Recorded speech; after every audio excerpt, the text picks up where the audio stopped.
ٹھیک ہے جی. اور پاکستان سارے کو یہ بتاتا رہا ہے, اتنا شاطر اور کہاگا آدمی ہے یہ, کہ یہ تاثر دیتا رہا ہے کہ میں نے تو اپنی ساری کمائی پاکستان لے کے آیا, جیسے غریب لوگ کمائی کر کے پاکستان بھیجتے ہیں, میں تو معیشت کو تقویت دے رہا تھا. یہ کہتا ہے نا, یہ اس کا سٹیٹمنٹ ہے عدالت کے سامنے, الیکشن کمیشن کے سامنے. یہ پیراگراف کائنڈلی پڑھ لیں. آئے تھے پیسے Pakistan. Thereafter, subsequent to the completion of the sale of the London apartment on 14th March 2003, the answering respondent repaid and returned the equivalent amount to Mrs. Jemima Khan in the United Kingdom. In where? In United Kingdom. تو پاکستان تو نہیں نا ہے. Mrs. Jemima Khan was the actual and recorded owner of the Bani Gala land. وہی کہہ رہے ہیں کہ میں نے یہ اور جمائمہ کیا کہہ رہی ہے؟ جمائمہ نے ایفیڈیوٹ دیا ہے, اچھا, سائنڈ, نوٹرائزڈ, ٹھیک, with witnesses, کہ میں نے یہ نہیں لیا, یہ اس نے اپنے پیسوں سے لیا تھا. ٹھیک ہے جی. ہی پرچیز, سن لیں ایک منٹ سن لیں please. He purchased and that he kept it in my name as بے نامی, جو یہ کہتا ہے کہ سب سے بڑا ظلم ہے. ہم یہ چاہ رہے تھے کہ کوئی پی ٹی آئی کا بندہ ہوتا, وہ چونکہ نہیں ہو سکی, آپ نے کہا کہ میں اکیلا اس پہ ایکسپلین کرنا چاہ رہا ہوں. پروگرام ہے وہ آپ میرے سے پوچھ رہے ہیں, میں آپ کو جواب دے رہا ہوں. تو میں جو سوال پوچھنا چاہ رہا ہوں وہ تو مجھے آنے دو دینا. پروگرام ہمارا میڈیا برداشت ہی نہیں کر سکتا, کیونکہ ہمارے اندر سے سچ نکلتا ہے. ایک سیکنڈ, بہت امپورٹنٹ کوسچن ہے سرکمسٹینشل ایویڈنس کا, کہ یہ بات عجیب نہیں ہے کہ ایف آئی اے کی رپورٹ میں یہ اپارٹمنٹس مینشنڈ تھے, پھر لندن کے ڈیسیجنز آتے ہیں کراؤن کورٹ اور ہائی کورٹس کے, اس میں یہ اپارٹمنٹ مینشن ہوتے ہیں, وہاں شریف خاندان میں شہباز شریف صاحب, میاں شریف صاحب, عباس شریف صاحب کے نام ہوتے ہیں, وہاں قطری شہزادے کا نام مینشن نہیں ہے لندن کے کورٹ ڈیسیجنز میں, جہاں انیکشر میں یہ ایمن فیلڈ کے اپارٹمنٹ مینشن ہے. اگر یہ اپارٹمنٹس قطری شہزادے کے پاس تھے تو پھر اس کی کیا ایکسپلینیشن ہے کہ وہ لندن وہاں پہ کیوں نہیں ہے؟ سن لیں میری بات. عدالت میں یہ بات اٹھائی گئی, جی جی, ججز نے پوچھا کہ آپ یہ بتائیں کہ جس وقت یہ التوفیق انویسٹمنٹ کارپوریشن سے لون لیا گیا تھا تو اس وقت یہ فلیٹس ایز کولیٹرل ڈالے گئے تھے؟ اس وقت نعیم بخاری نے کہا sir I close here and I move on. یہ بھاگ رہے ہیں. جب پرائم منسٹر نے پارلیمنٹ میں آ کے کہا, سن لیں آپ نے جواب, نہیں ایسے نہ کریں, اب یہ بھی آپ نہ کریں نا, اب پورا لیں. جب پارلیمنٹ میں پرائم منسٹر آئے اور یہ انہوں نے رٹ لگائی ہوئی تھی جی, برٹش پرائم منسٹر گیا, برٹش پرائم منسٹر کا آپ بھی جائیں, آپ بھی جائیں. سن لیں پرائم منسٹر, اور جب وہ گئے, سن تو لیں, جب وہ گئے وہاں پر تو انہوں نے کہا ہمارے 7 سوال ہیں, ہمارے 15 سوال ہیں, ہمارے 24.5 سوال ہیں, اب ہمارے 70 سوال ہو گئے. یہ ساری گیم رچا رہے تھے. جب آئے سامنے تو وہ سارے کے سارے بھاگے. Then sir, we will put this question. They all ran out. We will put this Why question to didn't they stand like men there? They should have asked if they had anything. Instead they came outside and waved empty paper. کہ یہ دیکھیں. Sir, we will put this question to PTI. We will put this question to PTI. Rest assured. لیکن آپ یہ ہمیں بتا دیں کہ اس کی کیا ایکسپلینیشن ہے کہ لندن کی عدالت پہ یہ کیوں نہیں کوٹ ہوئے اپارٹمنٹس, وہاں پہ نام کیوں لکھے ہیں شہباز شریف, میاں شریف صاحب مرحوم کے اور عباس شریف کے؟ اوہو, میں آپ کو بتا رہا ہوں, ہمارے تبصرے کی بات نہیں, تو کورٹ کی میں آپ کو بات بتا رہا ہوں نا. تو اس میں کیا ہوا کہ ایک شہزی نقوی, سن لیں ایک الگ ایشو ہے نا بھائی, ڈیٹیل سن لیں, پبلک کو تو پتہ چلنا چاہیے. ڈیٹیل سن لیں. جو شہزی نقوی تھے ریپرزینٹیٹیو, چونکہ اس وقت اکتوبر کا مہینہ تھا, کب کا؟ 1999 کی بات. 99. یہاں بھی کچھ ہو رہا تھا نا پاکستان میں, وہ کیا ہو رہا تھا؟ یہ پاکستان میں کو ہو گیا تھا. تو ادھر کوئی پیش نہیں ہوا تھا. تو پیش نہ ہونے پہ شہزی نقوی نے ایک سٹیٹمنٹ دی کہ آپ یہ پراپرٹیز اٹیچ کر دیں, اور چونکہ دوسری سائڈ سے کوئی ریپرزینٹیڈ نہیں تھا, وہ غور سے پڑھیں. تو جج نے کہا کہ میں with failure of anybody else to appear I am constrained کہ میں یہ دے دیتا ہوں کہ آپ نوٹس کر دیں, اور اس میں حدیبیہ کو نوٹس نہیں گیا, حدیبیہ کو نوٹس نہیں گیا. تو لیکن E101 کمرے میں 11:30 بجے بدھ کے روز جو بھی اس کے خلاف کنٹیسٹ کرنا چاہتا ہے وہ آ جائے. تو اس کے بعد وہ اٹیچمنٹ نہیں ہوئی, اس کا مطلب ہے وہ کنٹیسٹ ہوا اور وہ سیٹل ہو. میں آپ کی تعریف کرنے لگا ہوں. دیکھیں, پہلی دفعہ کسی نے, کسی پی ایم ایل این کے اسپوکس پرسن نے پہلی دفعہ کسی ٹیلی ویژن پروگرام میں یہ فیکٹس بتائے ہیں. میں یہی چاہ رہا ہوں کہ یہی فیکٹس بتائیں, پھر یہ بتائیں کہ کیا کوئی ڈیل ہوئی اس پہ جس میں وہ پیمنٹس ہوئی $32 ملین کی جو لکھی ہیں کورٹ کے ڈیسیجن میں. اس میں کورٹ کے ڈیسیجن میں لکھا ہوا ہے کہ ایک اگریمنٹ ہوا ہے اور وہ کیس وڈرا ہو گیا. وہ ایگریمنٹ رکھیں گے آپ کورٹ کے سامنے؟ کس اگریمنٹ؟ جو ایگریمنٹ ہوا توفیق گروپ کے درمیان میں اور حدیبیہ کے درمیان میں. مجھے کیا پتا کہ وہ اگریمنٹ کس کے درمیان ہوا اور کیا ہوا. دیکھیں نا, حدیبیہ کے خلاف توفیق کا کیس تھا. دیکھیں میری بات سنیں جی, آپ سمجھنے کی کوشش کریں کہ وہ جو فلیٹس کا ذکر آیا نا, آپ کائنڈلی ریکارڈ پڑھیں, وہ محض ایک اسرشن ہے فرام شہزی نقوی. آپ نے ایکسپلین کیا ہے, پہلی دفعہ کسی نے ایکسپلین کیا. تو آپ مجھے پھر بتائیں کہ اگر وہ فلیٹس کولیٹرل بھی نہیں تھے اس کیس میں, اگر وہ فلیٹس صرف ایک سٹیٹمنٹ پہ تھے اور وہ اٹیچ بھی نہیں ہوئے, ٹھیک ہے جی, تو پھر ان فلیٹس کا اگریمنٹ میں کیوں ذکر ہونا تھا؟ یہ پہلی دفعہ کسی نے, پی ایم ایل این کے کسی لیڈر نے واشگاف الفاظ میں پہلی دفعہ کسی ٹیلی ویژن پروگرام میں آپ پڑھ لیتے یہ چیز کی. انگریزی میں لکھا ہوا ہے نا. نہیں, اب یہ چیز ہمیں پی ٹی آئی سے پٹ فارورڈ کرنی ہے کہ this is what your position is کہ یہ فلیٹس نہ جی خدا کے لیے پلیز انڈرسٹینڈ پی ٹی آئی اپنا موقف سے دستبردار ہو چکی ہے. جب پی ٹی آئی عدالت میں آئی, سن لیں میری بات, یہ بھی آپ کو انکشاف ہی لگے گا کیونکہ ہم ایک ٹریک پہ چل رہے ہیں نا سارا ملک. پی ٹی آئی نے یہ کہا کورٹ میں جب کلوزنگ آرگیومنٹ سے نعیم بخاری گئے کہ واٹ از یور کیس, آپ کیا چاہتے ہیں. پریئر میں آپ نے کہا وہ ایف آئی اے کو ڈائریکٹ کریں, نیب کو ڈائریکٹ کریں, ای سی ایل پہ ڈالیں. پروف آپ کچھ کر نہیں سکیں, آپ کا کیا کیس ہے. آپ بتائیں پیسے پاکستان سے گئے, کوئی ثبوت کہتے نہیں. آپ نے کہا منی لانڈرنگ, کوئی ثبوت کہتے نہیں. آپ نے ابھی ایف آئی اے سے انکوائری کروانی ہے نا, تو ابھی تو آپ کے پاس کچھ نہیں ہے. جی نہیں ہے. آپ پھر بتائیں کہ آپ کہہ رہے ہیں کہ کرپشن کے پیسے, وہ کہاں سے ہیں کرپشن کے پیسے. جی پیسے نہیں تھے, وہ ایفیڈیوٹ آ گیا, یہ بینک گارنٹی آ گئی یونین بینک کی کہ 12 ملین درہم جو ہے پے کرنے اگر نہیں ہوں گے تو ہم کریں گے. ٹھیک ہے, منی ٹریل آ گیا کہ پیسے تھے, وہ بھی مان گئے کہ جی ٹھیک ہے جی لائبلٹیز نہیں, کیش ان کو مل گیا تھا. یہ باتیں ساری ہوئی نا. تو پھر انہوں نے کہا mister Bukhari what is your case. اس نے کہا جی مائی کیس از اب غلط بیانی.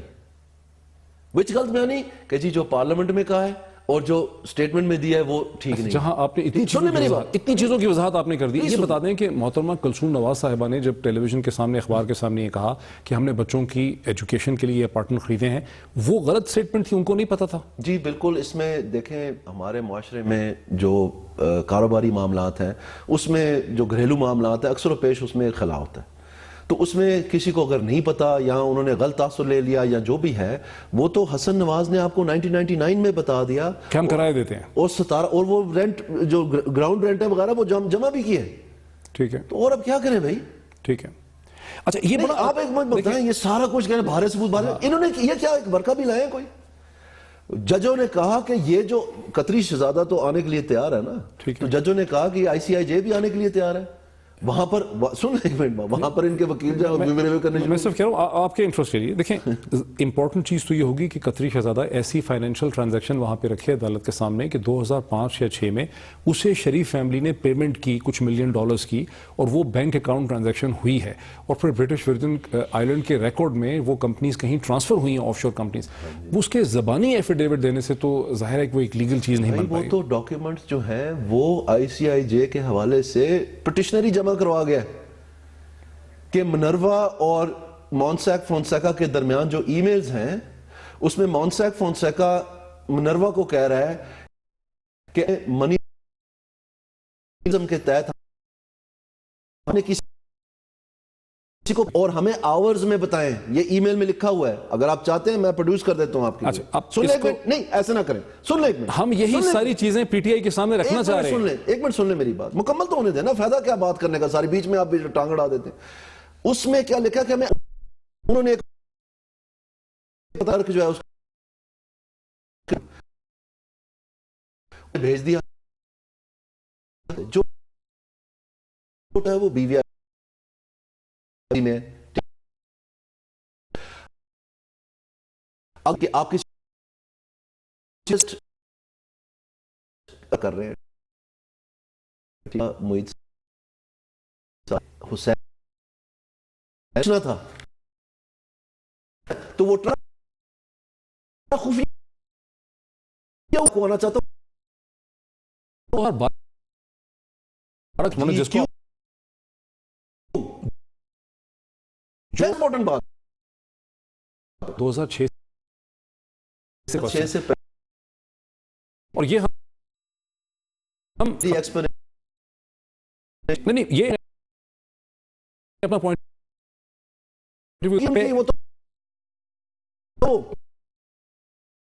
دفعہ پی ایم اتنے کلیئر آف کہ قطر فائنینشیل ٹرانزیکشن جو ہیں کرتے تھے 99 میں, پر یہ کہ یہ ونس میں کیا تو بس ہرٹ کیا نے ان کو بڑی دفعہ, اور ناظرین اس کے سامنے بریک. ناظرین ویلکم بیک. وقفے سے پہلے پی ایم ایل این کے رہنما ایم این اے دانیال عزیز صاحب کا موقف پیناما کیس کے حوالے سے آپ نے بہت تفصیل سے سنا. اب پاکستان تحریک انصاف کے اسپوکس پرسن جناب فواد چودھری صاحب ہمیں جوائن کر رہے ہیں. چودھری صاحب ویری وارم ویلکم. شکریہ جی. تو اچھا ہماری خواہش تھی, ہم نے بہت کوشش کی کہ دانیال عزیز صاحب اور آپ کو ایک ہی ایکسٹینڈڈ ہم سیگمنٹ میں لے سکیں اور تفصیل سے بات کر سکیں تاکہ آپ اپنا موقف دیں, وہ اپنا موقف دیں, لیکن انہوں نے کہا کہ چونکہ فواد چودھری صاحب ایک ٹیلی ویژن اینکر ہیں, سیاستدان نہیں ہیں, میں ان کے ساتھ نہیں بیٹھ سکتا.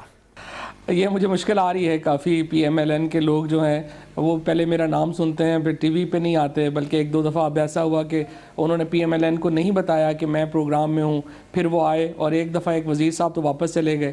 لیکن بہرحال آپ یہ کیا کریں, فیکٹس وغیرہ کے اوپر جتنا شاید مجھے پتا ہے پی ایم ایل این میں کسی کو بھی اتنا پتہ نہیں ہے, لیکن بہتر طریقہ تو یہ ہے کہ وہ تیاری کرے بجائے اس طرح کی باتیں کرنے کے. اچھا, اب دانیال عزیز صاحب نے بہت تفصیل سے بڑے بلیک اینڈ وائٹ طریقے سے 2-3 بڑی اہم چیزیں بتائی ہیں جو میڈیا کے پلیٹ فارمز میں اتنا کھل کے نہیں سمجھی جاتی, بیکاز ہمارا موقف ان سے یہ تھا کہ جی سپریم کورٹ میں تو جو بھی کیس ہو رہا ہے وہ ایک لیگل ڈائمنشن ہے, جہاں نواز شریف صاحب کے اپنے وکیل ہیں, ان کی اولاد جو ہے, ان کے تینوں جو بچے ہیں ان کے الگ الگ سے وکیل ہیں, اور بالکل ایک لیگل لینس کے ذریعے حقائق کو دیکھا جا رہا ہے. وہ بالکل ایک لیگل اور قانونی ڈسکشن ہو رہی ہے, وہ ایک لیگل ٹروتھ ہے. اور جو پبلک ہے, کیونکہ نواز شریف صاحب جو ہیں وہ بہت ہی امپورٹنٹ آفس ہولڈر ہیں پاکستان کی تاریخ میں, 3 دفعہ پرائم منسٹر الیکٹ ہوئے, تو آفس ہولڈر جو ہوتا ہے, جو پبلک آفس ہولڈر ہے, اس کو عوام ایک ڈیفرنٹ معیار پہ دیکھتی ہے کہ لیگل ڈیفنس نہیں چلتا, تو پبلک ٹروتھ میں انٹرسٹڈ ہے.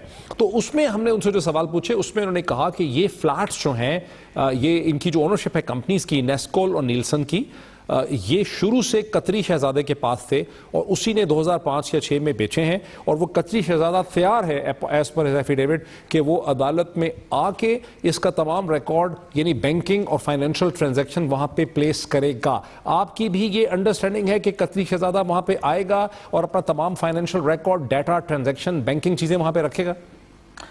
بالکل, یہ بات ان کے بچوں کا جو کلیم ہے حسین صاحب کا, وہ یہی کلیم ہے جو دانیال عزیز کہہ رہے ہیں. لیکن وزیر اعظم نواز شریف صاحب کی اگر آپ تقریر دیکھیں قومی اسمبلی میں, تو انہوں نے یہ کہا تھا کہ ہم نے عزیز گلف اسٹیل مل بیچی, عزیزیہ اسٹیل مل جدہ میں بیچی, اور یہ ہیں وہ وسائل جن سے لندن کے فلیٹس خریدے گئے.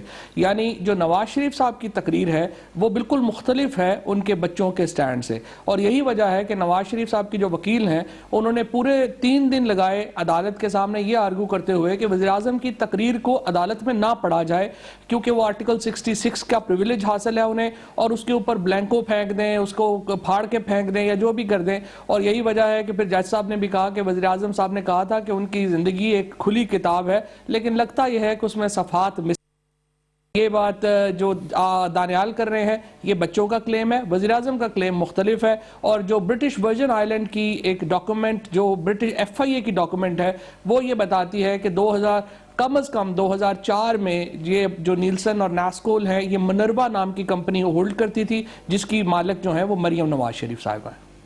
اچھا, اب یہ تو ایک اور ٹھیک ہے, یہ ایک اور انٹرسٹنگ فیکٹ ہے, لیکن مجھے یہ بتائیں, یہ بھی تو ممکن ہو سکتا ہے کہ نواز شریف صاحب کا کہنے کا مطلب یہ تھا کہ ہم نے قطری شہزادے کو وہ پیسے جو سعودی عرب سے ٹرانسفر ہوئے وہ ہم نے قطری شہزادے کو دے کر 2005 کے بعد 5 میں یا 6 میں ہم نے نیسکول اور نیلسن آف شور کمپنیز کو خریدا ہے. اس کا مطلب یہ ہے کہ قطری شہزادے اور نواز شریف صاحب کے درمیان میں ایک سیل ڈیڈ ہوئی ہوگی, بیکاز ظاہر ہے ٹرانزیکشن وہی ہوتی ہے جس میں ایک سیلر ہوتا ہے, ایک بائر ہوتا ہے, ایک پرائس اس کی ہوتی ہے, وہ پرائس دی جاتی ہے, اور وہ پرائس ظاہر ہے کہ اتنی بڑی پرائس ملینز آف ڈالرز کی تو پھر بینکنگ چینلز کے ذریعے دی گئی ہوگی. اس قسم کی کوئی چیز عدالت میں آپ لوگوں نے دیکھی ہے یا آپ لوگ ایکسپیکٹ کرتے ہیں, اور اگر ایسی چیز ہے تو پھر آپ کا موقف کیا ہے؟ ہم نے اصل میں اس وقت یہ کہا ہے کہ 2001 سے پہلے جو ملکیت تھی اس طرح کی اپارٹمنٹس کی وہ بیئرر سرٹیفکیٹس کے اوپر ہوتی تھی. بیئرر سرٹیفکیٹس کا 2001 9/11 سے پہلے مطلب یہ تھا کہ جس کے ہاتھ میں جو ڈاکومنٹ ہے وہ اس کا مالک ہے. 2002 2005 اور 2007 میں برٹش ورجن آئیلینڈ کے قوانین میں تبدیلی آئی اور یہ لازمی کیا گیا کہ جو بیئرر سرٹیفکیٹ کا مالک ہے اس کو رجسٹر کرایا جائے گا. اب ہماری توقع یہ ہے اور ہم نے یہ کہا ہے ان سے کہ آپ اس رجسٹریشن کو قطری شہزادہ یا قطری شہری جو صاحب ہے محمد بن جاسم, ان کی وہ رجسٹریشن عدالت میں پیش کریں. اور عدالت نے بھی پورا ایک ہفتہ جو وزیر اعظم کے وکیل ہیں مخدوم علی خان صاحب, ان سے پوری کوشش کی یہ جاننے کی کہ وزیر اعظم صاحب منی ٹریل تو بتائیں کہ وہ کیسے آئی. لیکن وزیر اعظم صاحب کا جو وکیل تھے ان کا جواب یہ تھا کہ جو اربوں روپے کی انویسٹمنٹ دبئی میں ہوئی وہ وزیر اعظم صاحب کے والد نے کی تھی, وزیر اعظم کو نہیں پتا. ان کے بچے اچانک بلینر کیسے ہو گئے وزیر اعظم صاحب کو نہیں پتا. حسین نواز صاحب وہ 99 میں کہہ رہے تھے کہ وہ تو ایک عام طالب علم ہے, 2001 اور 2005 کے دوران وہ بلینر کیسے ہو گئے وزیر اعظم صاحب کو نہیں پتا. مریم نواز شریف صاحبہ جو ہیں وہ 21 سال کی عمر میں ان اپارٹمنٹس کی مالک کیسے بن گئی وزیر اعظم صاحب کو نہیں پتا. حسین نواز صاحب نے ایک اور سٹیل مل لگا لی جدہ میں, لیکن وزیر اعظم صاحب کو یہ بھی نہیں پتا. نہیں, لیکن اگر وزیر اعظم کے وکلا جو ہیں یا ان کے خاندان کے وکلا قطری شہزادہ عدالت میں آتا ہے اور وہ وہاں پہ آ کے فائنینشیل ریکارڈ دکھا دیتا ہے, ٹرانزیکشن دکھاتا ہے جس میں وہ بینکنگ ریکارڈ دکھاتا ہے کہ اتنے $1 ملین کے میں نے پیسے وصول کیے بارکلیز بینک میں یا لوئڈ بینک میں یا کسی بھی اور بینک میں, اور یہ اس وقت ڈیڈ ہوئی ہے, یہ سارا کچھ اس کا ایک فائنینشیل ٹرانزیکشن کا ریکارڈ دکھاتا ہے, یہ میں ٹیسٹ, تو پھر تو آپ کا کیس ختم ہو جاتا ہے نا اگر ایسا فائنینشیل ریکارڈ وہاں پہ آ جاتا ہے. درست بات ہے آپ کی. اگر وہ تمام منی ٹریل دکھا سکتے اور یہ بتا سکتے کہ وزیر اعظم صاحب نے جو پہلے سٹیل مل بیچی, جو کلیم ہے وزیر اعظم صاحب کا اور پی ایم ایل این کا وہ یہ تھا کہ گلف میں ہم نے ایک مل لگائی, وہ مل ہم نے $9 ملین میں بیچی, وہ پیسے وہ تو پرانی بات ہو گئی نا. میں تو 2005 اور 6 کی بات کر رہا ہوں, خرید و فروخت کی قطری شہزادے اور نواز شریف صاحب کے درمیان. اس کا وہ اگر وہ آپ کا ریکارڈ نہیں, میں صرف آپ کو وہی بتا رہا ہوں, یہ کہہ رہے ہیں کہ ہم نے وہ پیسے جو گلف سٹیٹ مل سے آئے تھے وہ قطری شہزادے کے پاس انویسٹ کیے تھے, اس کی منی ٹریل بتانا جو ہے وہ اس کے بعد سپریم کورٹ نے آرڈر کیا کہ جس کے پاس جو کچھ ہے وہ عدالت میں جمع کروا دے. اب تک تو عدالت میں کچھ نہیں آیا, اب نئی ایویڈنس وہاں سے قطری شہزادہ لا سکتا ہے اور سپریم کورٹ اس کی اجازت دے گی کہ ریکارڈ کا حصہ بنے گی یا نہیں بنے گا, یہ تو اب سپریم کورٹ کے اوپر منحصر ہے. لیکن وہ وقت, وہ ٹائم لائن جو سپریم کورٹ نے مقرر کی تھی ایویڈنس جمع کرانے کی, وہ تو پہلے ہی ختم ہو چکی ہے. اچھا, ایک اور نقطہ دانیال عزیز صاحب نے یہ بھی وضاحت کی ہے, انہوں نے یہ کہا ہے کہ 1999 کے جو برطانیہ کے کورٹ ڈیسیجن ہیں, کراؤن کورٹ, لنڈن کورٹ کے, ہائی کورٹ کے, الحدیبیہ اور وہ نہیں ہوئی تھی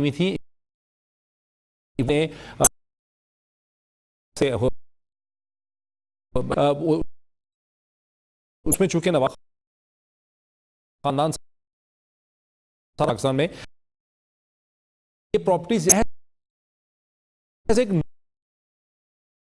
پلیج کیا موقف تو یہ ہے کہ تھوڑے سارے زیادہ یہ مجھے فیور دینی چاہیے گی.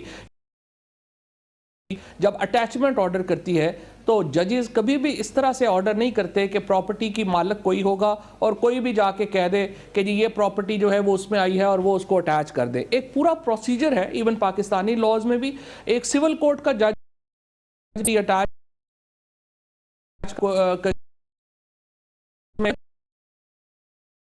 پورا انگلش کورٹ دے دے کہ قرضے کے ہے کہ انگلش وہ ساری ظاہر ہے